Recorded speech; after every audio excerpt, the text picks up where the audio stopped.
Welcome to the fifth and the final week of the Scaffolding Learning course. The last topic of this course is on emotional scaffolding. I'll get to that later in the video, but let me share with you the work that your classmates have completed last week on language scaffolding. This assignment comes from our friend Harsha from Japan.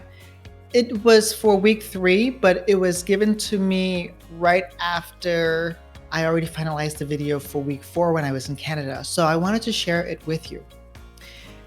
Harsha was trying to teach students how much we use water when we have a 5-minute shower with low flow shower heads. This is incredible, the impact of this. This is what she said. I noticed that graphic scaffolding had a greater impact on students than just using numbers. I agree. For our last line of inquiry, we had been talking about how much water we use every day. Sounds like she's at an IB school. It was easier for our students to understand what 80 liters of water looked like when they all saw the bottles lined up. In addition to this, I bet we could add a sensory scaffold or manipulatives to this. We can have kids collect 80 water bottles that are a liter each and stack them together and display them against a wall or glue them and put them on an art structure or somehow to show kids, wow, look at how much we're actually using in water in addition to using this graphic scaffold. Thanks for sharing, Harsha. For this week in our Padlet, there was someone who gave a little chart here, a little link here, and I thought it was really great. Let me show you what it looks like. I'm not sure who shared this on Padlet, but I want to let you know what it looks like. It's a great resource. It's from the Colorado Department of Education, and it's the Scaffold and Support language. And it comes from WIDA. It's exactly the same things I've been using in my course. Here are really great examples of graphic organizers to help kids: Venn diagram, T-charts, cycles, cause and effect, semantic webs. These are visual scaffolds. And this here comes from WIDA itself, the sensory graphic interactive scaffolding. Week 1, week 2, week 3. Week 1, week 2, week 3. And here are more examples of sensory scaffolds, the exact things that we've talked about. Thank you to whoever shared this. Ryan Moon provided 3 metaphors for linguistic scaffolding. One is American Sign Language. Did you know that they had a sentence frame as well? Here, this is kind of cool. Linguistic scaffolding is all about comprehensive input and comprehensible output. A color wheel helps us, an artist, produce comprehensible output, just like we use linguistic scaffolding to help students produce comprehensible output. They mix and match colors, like they mix and match language for us to understand. Ryan also talked about this, drawing templates.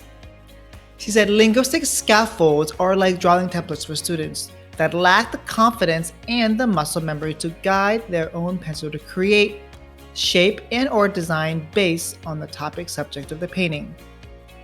The templates can be used as a base, but the creator, artist, will be held accountable for applying the other elements of design. And that's the purpose of linguistic scaffolding. It's just to give them a base, and they just have to apply their own understanding to the beginning part of the base. Thank you, Ryan. Rachel said that just like reading glasses, with glasses, I can begin to comprehend what is in front of me. And that is the purpose of linguistic scaffolding, to help kids comprehend the language that we are sending at them so that they can actually perform and interact with us and others. Thanks, Rachel. I really appreciated how people are starting to use Voxer as a communication tool. Like Anna talked about, hey, is there an easy way to get scaffolding articles, proficiency levels, short articles? Now, Anna, you have an article now, someone shared it. And then I also liked how people are saying, hey, can you help me with this on Padlet? And then people were saying, hey, have you signed in? Oh, I love it. I know a lot of people said like, oh, it's been so crazy with access and DRAs and busy stuff. And Holly even said, oh man, I had good intentions of being part of this course. But with book adoption, district testing, and all these things, don't worry, not a problem. The course, the articles, the video resources, all of them will be here for you. I'll never take the courses down. Just come on and share them when you can. And then I also appreciated how Ryan created these things I convinced her to share because I know she does it. And I was like, oh, Ryan, come share so we can all see. It really is such a great way to process content in your own way. And then Ryan also shared a few resources on sketchnoting and how to do it, and even the paper that you could use to sketchnote. And Ryan asked, hey, did you learn your production skills in college? I said, no, I actually learned it last year or 2 years ago with Tony Vincent. He's amazing. I've now taken all 3 of his courses, and this is really fantastic. I'm a better facilitator, I'm a better graphic designer because of Tony's course. It is worth every single penny, and if you're part of the course, you'll realize that I've structured it very similar. He's actually my coach on how to create this course. It was great to have Vanessa, Rachel, and Mary come join us for our group coaching session. I loved it, and I made sure I could make it even though I was in the airport waiting for my flight. For the group coaching session for week 4, we had Mary, Rachel, Harsha, and even Aaron join us for the last few minutes of the session. We talked a lot about co-teaching, co-planning, teacher collaboration, and I shared with them a few of these slides. I'll add them to our Google Classroom this week if you want to see them. If you were part of the Scaffolding Learning course, you get a special discount code for the teacher collaboration course.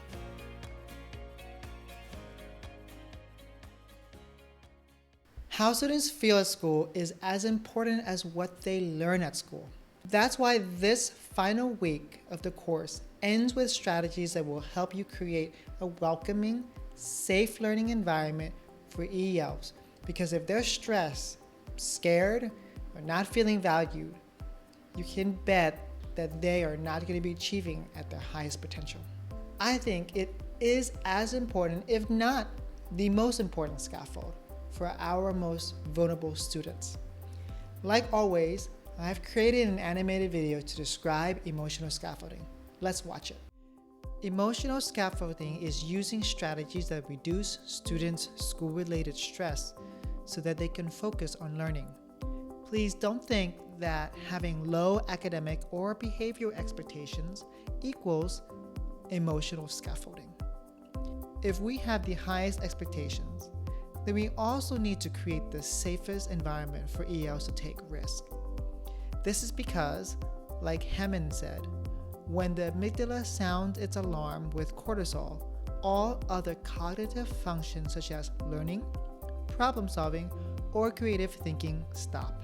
Emotional scaffolding reduces stress by helping teachers develop positive relationships with students, valuing students' cultures and experiences, and affirming students' identity as capable students. I will use Larry Filazzo's framework to share strategies that I have used and have seen other teachers use to create a welcoming environment that affirms the positive attributes that our ELs possess. There are 4 qualities that motivate students to learn: competence, autonomy, relatedness, and relevance.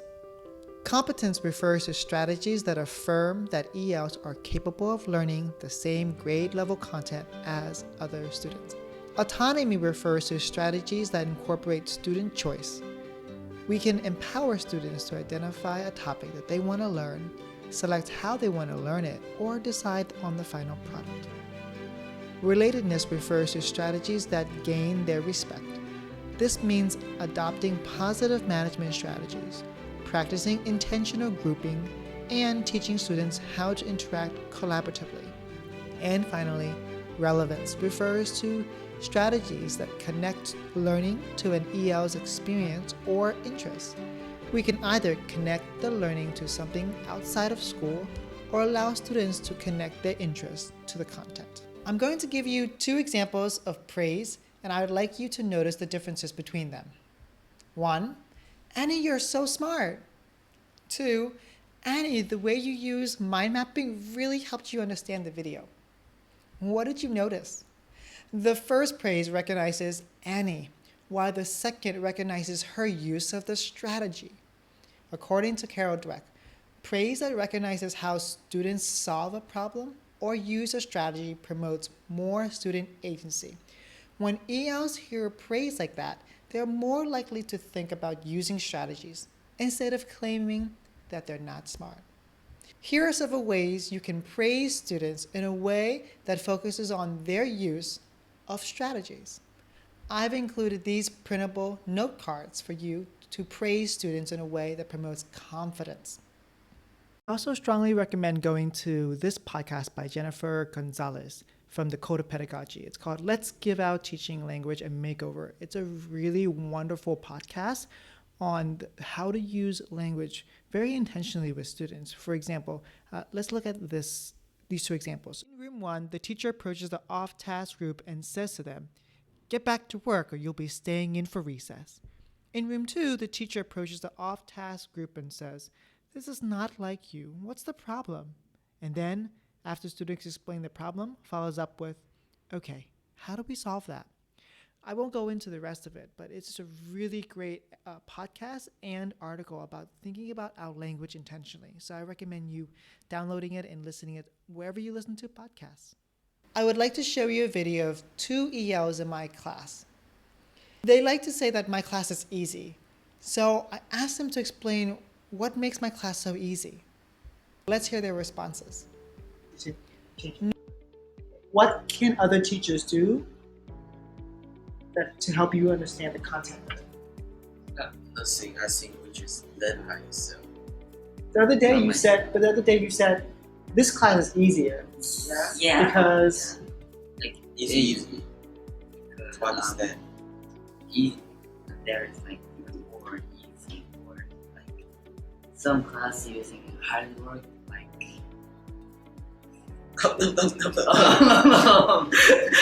Yeah. like that, and I'm so confused. But if I translate, I know this thing means like.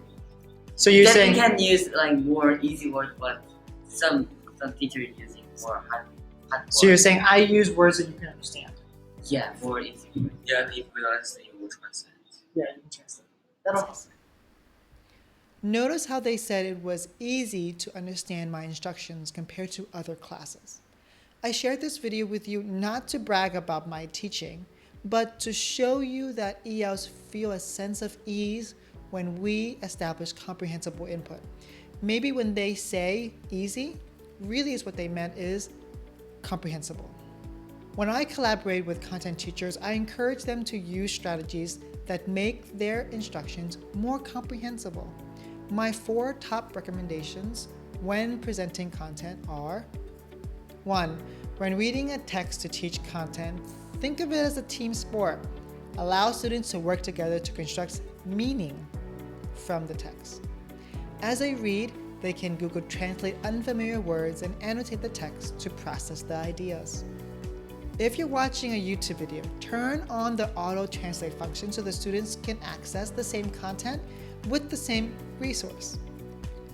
When presenting content, use lots of visuals, diagrams, graphs, and infographics to communicate the information. You can even have students produce visual sketch notes as they listen to the content. When presenting content, build in moments for students to pause and collaboratively synthesize information. In this week's Google Classroom, I will post an article I wrote about these strategies for you to read further. I know what you're thinking. Tan, you've already shared these strategies. Why are we recapping them here? When we make content comprehensible, students feel confident, which leads them to feel more competent about their abilities. Autonomy is another way we make ELs feel welcome to school. Students feel trusted, respected, and empowered when we allow them some choice in their learning. The extent to which we let students choose is based on their readiness. But the more choices we let students decide, the happier they will feel about being in your class. We can do small things such as offering flexible seating options. My students are free to work on the floor, at the tables, or stand during extended work time. I allow students to listen to their music while working as long as it doesn't distract them or others, and if they don't constantly search for music. Sometimes I'll just ask them to have one headphone in at a time so that they can still listen to me if I call for their attention. But there are more systematic things we can do to honor student choice. This includes giving students a choice in the topic to investigate, the way they want to work, and the product to show their learning. This may be familiar to you because it's Carol Tomlinson's model for differentiation. Let's take an 8th grade history class, for example. The teacher spent a few days presenting some basic information about the Italian Renaissance. To assess their learning, the teacher had students individually select a person, an invention, an object, or belief associated with the Renaissance. Students were to turn the class into a museum, and each student would contribute to the museum. The teacher allowed the students to decide on the process of the research. They could choose from articles, books, interviews with an expert, or videos. They could take notes digitally or by hand. Finally, she allowed students to select the final product of the exhibit. Some chose to create a physical display, while others created a recorded presentation with voiceover. Lorenzo de' Medici family. The Medici family had their own business. Their own business was bank. One of their family members was named Lorenzo. He learned how to spend money, and he spent his money on the important things.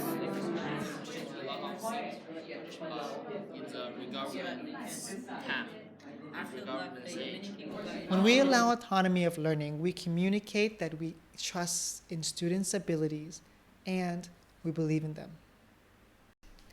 Relatedness means interacting with students in a way that maintains a positive relationship.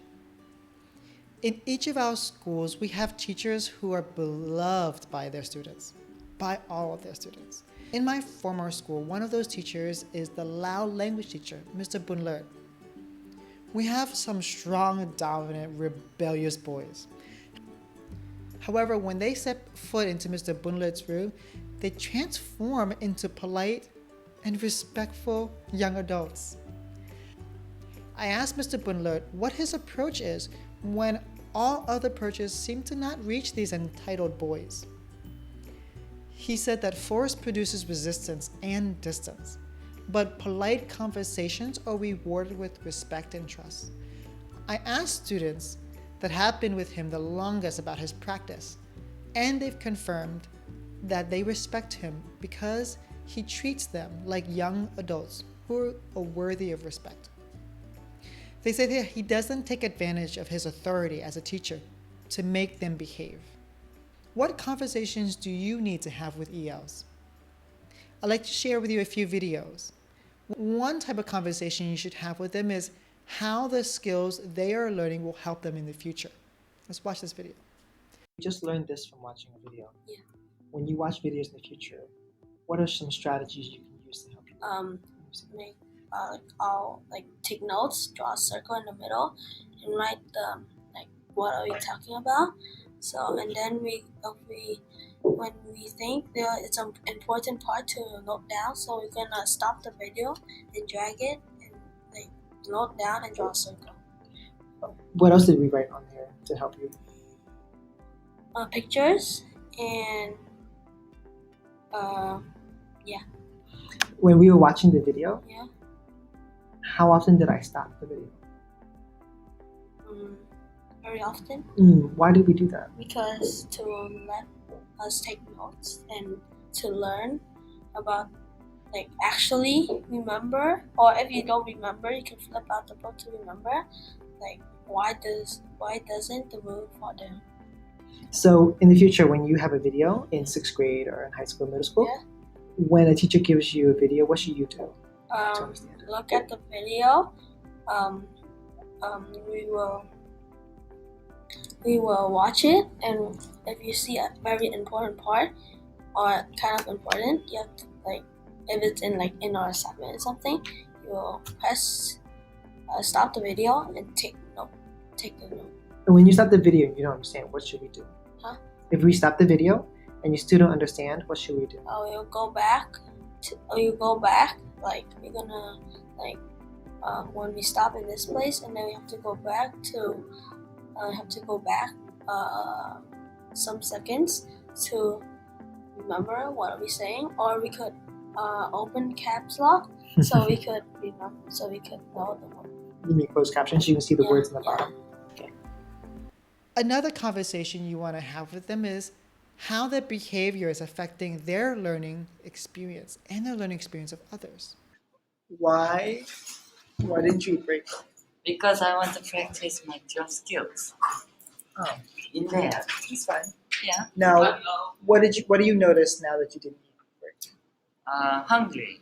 What happens with it? What happens to your school? School. Hungry. Cannot focus. That's right. So, what can you do in the future if you want? So eat a lot of breakfast. That's a good idea. Another important conversation you want to have with them is what things are they doing that makes you proud? How do you feel now that you've finished such a big book? You didn't give up, even though it took 3 months.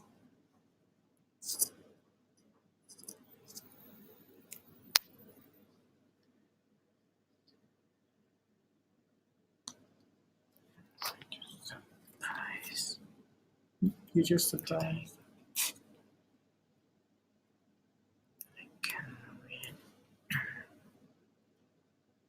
You're just surprised that you can read?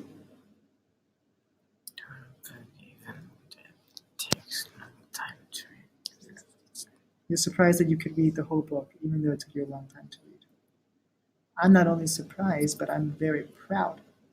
When I first saw that after the first 20 pages, I was like, oh, okay, he's gonna really read.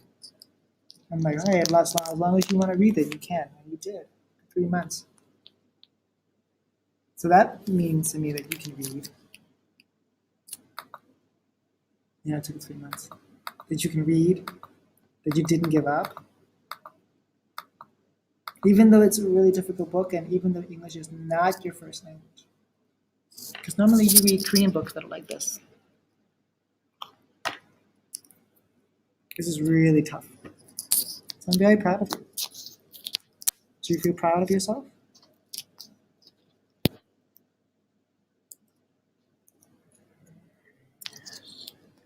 Why are you proud of yourself?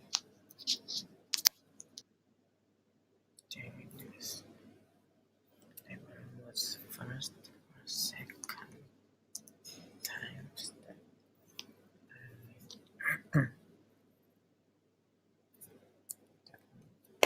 It was the first and second time you read a big book like this, without lots of pictures, lots of difficult words. In truth, these are the topics that we want to have with all learners. But it's particularly important to have them with English learners to let them know that we care about them and we want them to have a positive experience. Relatedness also means working with people we are comfortable with. For ELs, this often means that they are empowered to work with others in their home language. I use this strategy mainly when we are processing new content. After a brief introduction, we dive into a text or a video to learn more about the topic.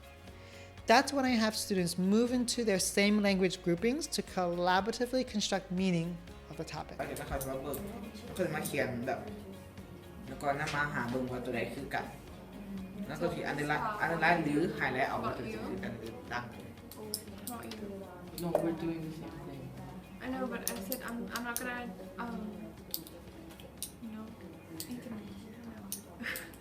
ว่าเห็นแบบว่าแยก difference แบบ same ออกจากกันเขาจะเขียนแบบหมดเลยนะบอกว่าเขาจะเป็นซี่แล้วก็มาเห็น summary ทีหลัง Notice how engaged they are and notice the social skills they have as they're talking.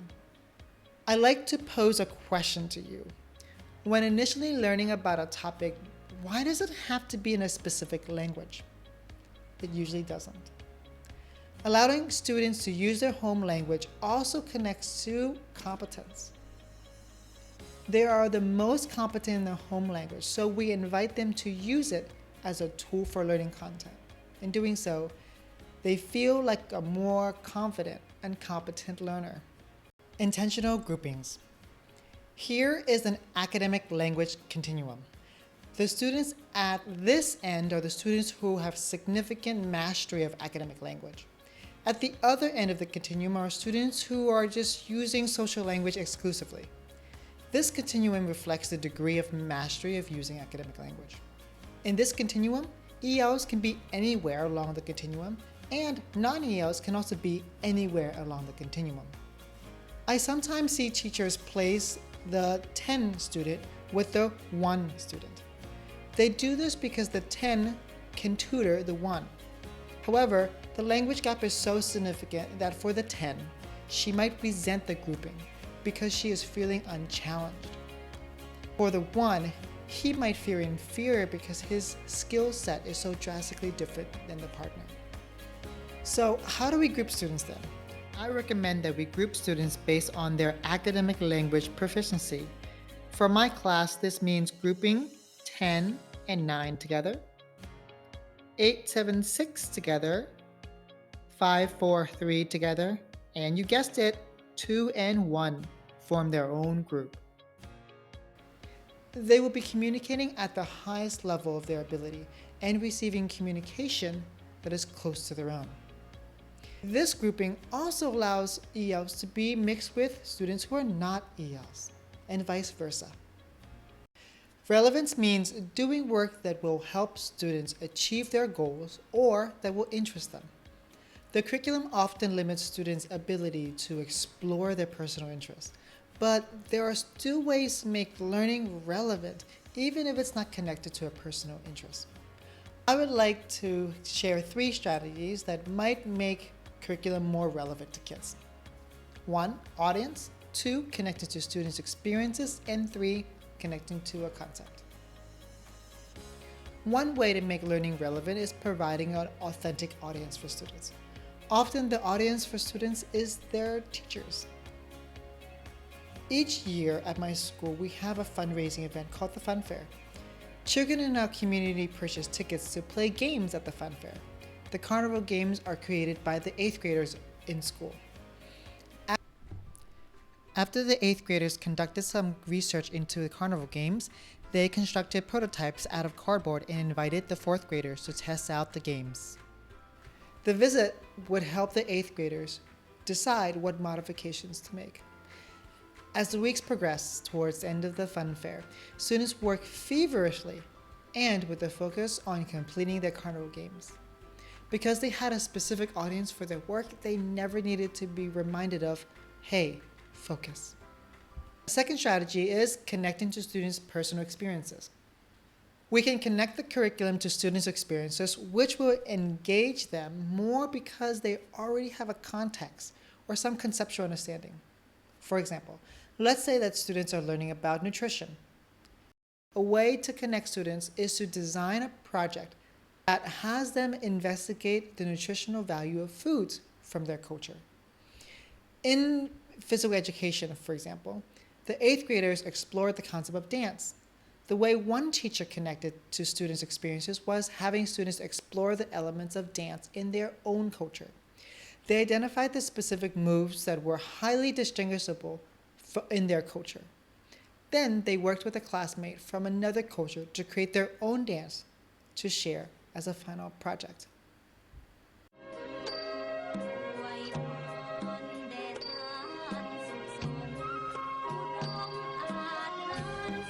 The last strategy is connecting to a concept. If students can't form a connection between the curriculum and their personal experiences or their cultural experiences, we can always form a connection to the concept itself. Returning to the Renaissance unit, the concepts were adapt, adopt, and resist. Instead of the museum exhibit assessment, the teacher could have asked the students to find examples in real life that showed ideas that have been adapted, adopted, or resisted against. For example, a student who loves cars can describe how Tesla has adopted and adapted to the way that cars can be fueled. Though electric powered cars have nothing to do with the Renaissance, they can be connected at the conceptual level through adaptation. How Tesla has adapted its use of cars so that it can be powered by electricity. Even though it's the last week of the course, we can still apply what we've learned this week to our classes.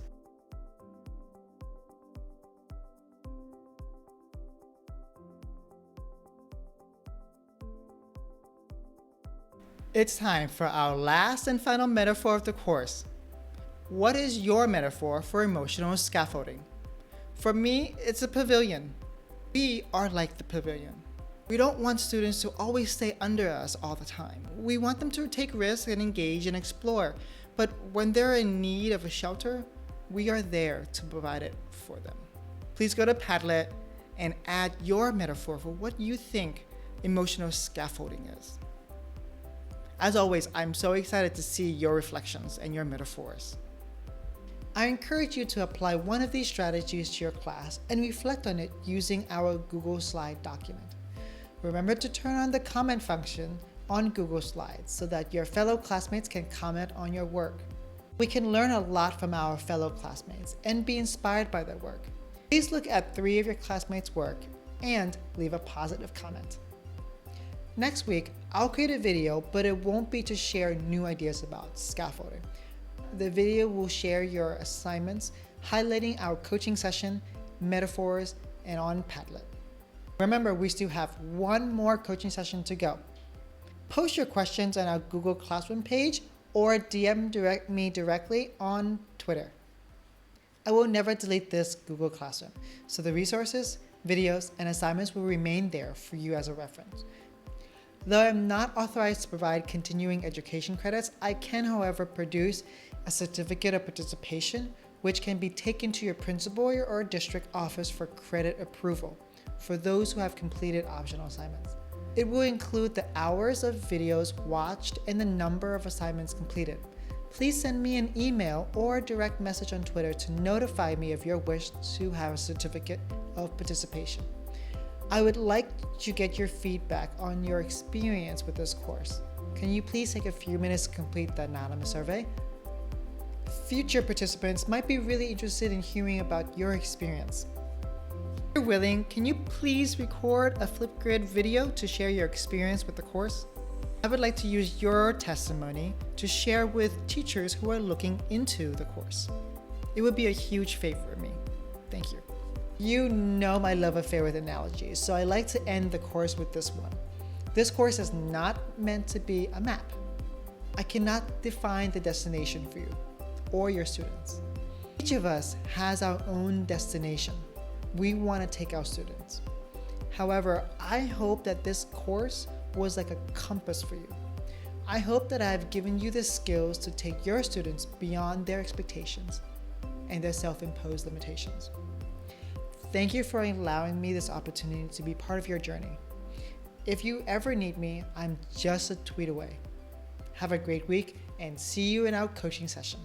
I had a 9th grade English teacher named Sheila Spicer who changed my life with 3 words. She said, "You can write." Oh, well, listen, this woman changed my life, told me I could write. She said to me, "I'm going to put you in the honors class." She tried to get me in there. I had a conflict.